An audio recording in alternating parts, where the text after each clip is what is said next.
Roronoa Zoro contre Trafalgar dit Waterloo.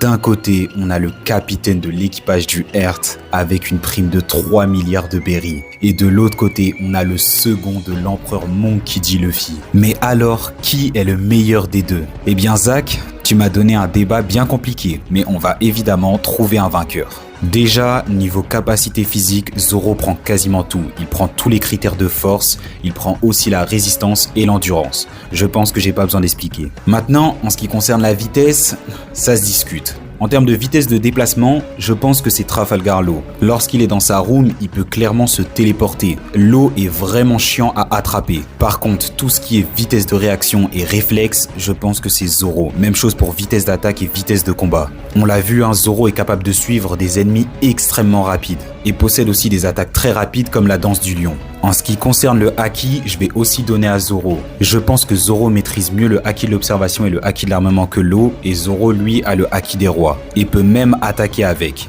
Mais du coup là on pourrait penser que Zoro est largement vainqueur, mais en fait non. On a l'intelligence de combat. Alors tout ce qui concerne les arts martiaux, le combat, maniement de l'épée, c'est évidemment Zoro, mais d'un autre côté on a Law qui est un monstre en termes de stratégie, en adaptation et en observation. Je pense personnellement que Law aurait trouvé le point faible de King bien plus rapidement que Zoro. Et surtout évidemment le plus chiant pour Zoro, c'est le OP Openomi que Law a mangé. C'est vraiment l'un des fruits les plus polyvalents de tout le manga. Lorsqu'il utilise sa room, il peut faire quasiment tout ce qu'il veut. On est dans une vraie salle d'opération. Il peut se téléporter, il peut téléporter ses ennemis, il peut déplacer les objets, il peut te découper en deux et te laisser en vie, puis te déplacer comme un objet, et peut même faire sortir de la terre. Vraiment, ce serait une vraie galère pour Zoro. En plus de ça, Law a éveillé son fruit. Et son atout principal, c'est qu'il peut t'attaquer de l'intérieur. Et ça, même Big Mom, qui est largement plus résistante que Zoro, a bien souffert. Mais alors, qui gagne entre les deux? On pourrait penser Zoro vainqueur parce que c'est un monstre d'endurance et que même s'il se ferait malmener, il tiendrait le coup et finirait par avoir Law.